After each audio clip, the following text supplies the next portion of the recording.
Hello, this is Warpath 1985 speaking. And to be honest, in my personal opinion, I think Grizzlor is probably my favorite out of all the horde characters we see in Masters of the Universe. Or thank you, Leech. It's probably off over whoever Masters of the Universe shenanigans. I was gonna say, oh yeah, Grizzlor was probably my favorite of all of the horde characters in general. Anything that's horde themed. I think he's the coolest of all the horde characters we see in the Shiva cartoon series and general toyline. I think it's mostly because mostly, I guess, because his general design. Because he's very unique, because he's one of the very few figures that I can think of that has fur, actual full on fur. The only other figure I think possibly think of would be previous versions of Grizzlor or She-Ra. All the She-Ra figures have a fur on them, but Grizzlor in particular is probably the one with the most fur. Good God. The figure is covered in realistic fur, or actual hair. Probably move all these figures away because all them falling apart, especially poor Grizzlor's axe, which I'll get into later. But this is as told by the main comic I just threw in here. Oh, fell again. This is the Mattel Creations version, I believe it's called. I'll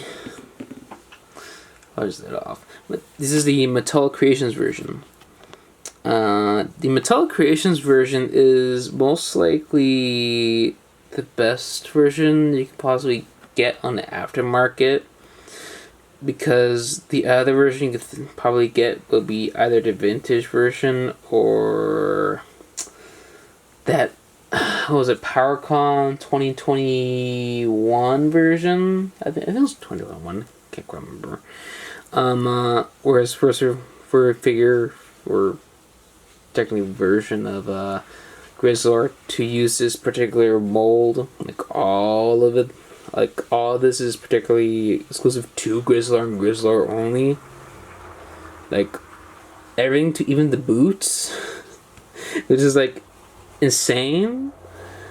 Even the boots are exclusive to Grizzlor, unless somehow this waist pieces. Actually, no, the chest and waist piece not filling out are reused from certain old He-Man parts, but whatever. It's just insane because it's very rare for there to be Master Universe figures where they have a lot of exclusive parts to them, because a lot of Master Universe is mostly reused parts, which is a thing. But anyways, the point I'm trying to go for, or was going to go for before I wanted that tangent, was that this is the best version you can get, because all the other versions I can possibly think of are super expensive, which is both good and bad, because this is a Mattel Creations figure, and Mattel Creations figures are stupidly expensive. The only other figure that I can possibly think of that's not would be Duplico, I think that's how I pronounce his name, from Heroes of the Sun series, where he's technically a Walmart exclusive as well, because that's where I got it at my local Walmart. Yeah, for once I found something good at my local Walmart. But anyways, the articulation of the figure is weird, to say the least, because it's standard He-Man, but slightly more. It's slightly more certain areas. He also limited. this elbow, it's unique because I can't really think of any other He-Man figures with like a slightly deeper elbow joint. It's just ever so slightly deeper. The hands are weirdly like articulated, and I guess is like mainly just because the sculpt of the figure, because it's so unique. It has like this fur texture to it to replicate, because well, he is a bear. Typically, he's more like similar to like a critter from Critters, but other than that, he's so like weird. Because there's probably like technically not the weirdest Masters Universe figured out. Technically, go to King Hiss for the weirdest figure. Or technically, what's like Mecha Knight? Whatever. It's a knight that can like extend his limbs and etc.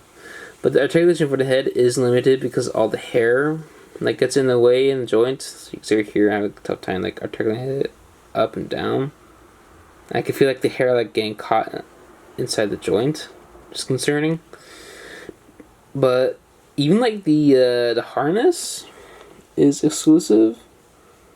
Like this harness has been like used other than just for exclusively Grizzlor figures. But the accessories, like this little band here, is universal for all. I believe. Actually, no, he doesn't have that. Horde figures. I'm gonna look for figures that have this band in particular, or a band. No, I think it's just Hordak who has that. I like to compare them with all my Horde figures, but I have so many. I'm a really big fan of Horde. Yeah, it's a reuse of, I think it's Hordak. Yeah, it's a reuse of Hordak's band here. And the crossbow is also reused from Hordak as well. But the unique part is that he reuses Ram Man's axe. Like this axe? Like, it uses the top part of this axe in particular because the gimmick with this axe is that you combine it, which is pretty cool because instead of doing like a good old-fashioned E-Honda, you can also do a spinning gimmick alongside with E-Honda, even though E-Honda came way after Ram Man. But anyways, Street Fighter aside, it's weird because this axe was made for Ram Man's ginormous fist, and because of that, is much more like, I guess, smaller hands, because Grizzlor has slightly smaller hands from what I could tell.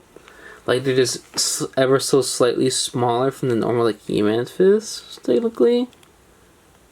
Actually, no, they're bigger. It's weird. They look bigger.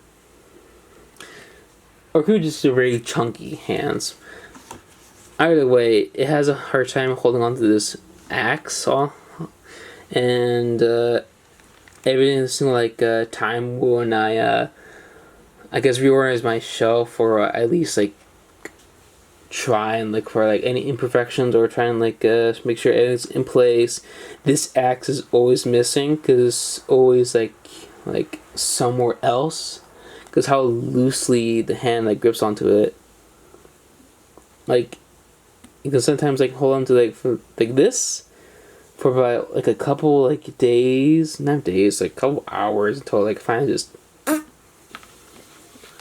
falls out, which sucks. Which also means that oh god, I'm gonna try to think about it. A horde. Of Grizzlors that could be like found on probably aftermarket in several years' time, missing their axes, and then you got to like salvage some with, from Ram Man. Goes again. Which sucks because I really like this axe because it also fits a Grizzlor, because Grizzlor is very much a beast.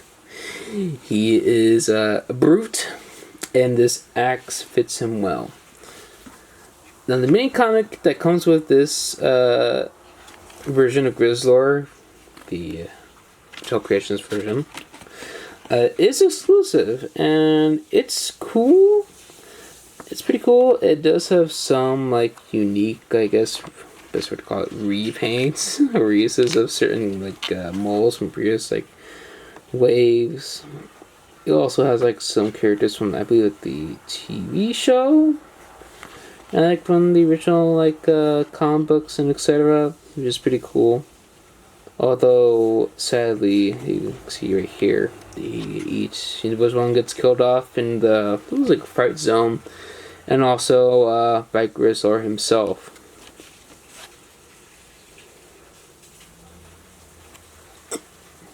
It's pretty cool. Although a lot of these like Mattel creations, like mini comics, don't really I guess connect with the general stories, more like side stories. But other than that, I do recommend this figure if you can find it for a good price. Although that's kind of hard because a lot of Mattel creations are expensive. I'm struggling to find like Duplico at like Walmart, even though he's a Walmart exclusive, but it was also sold on Mattel Creations. That figure's weird. The situation with Duplico is weird in particular. But yeah, this figure's cool. I wish it was like released normally. I wish they would stop releasing like a lot of these like characters and like exclusive, like, not sets, but yeah, sets, because Trainer Place it exists, but also like exclusively on like certain toy stores and etc. It's not a really good idea. I wish it would stop doing that, but it's a corporation. You can't really do anything about it. That sells really good toys. But that's it. Like and subscribe, and I don't know, comment that you also own a figure that sucks at holding a axe. Bye.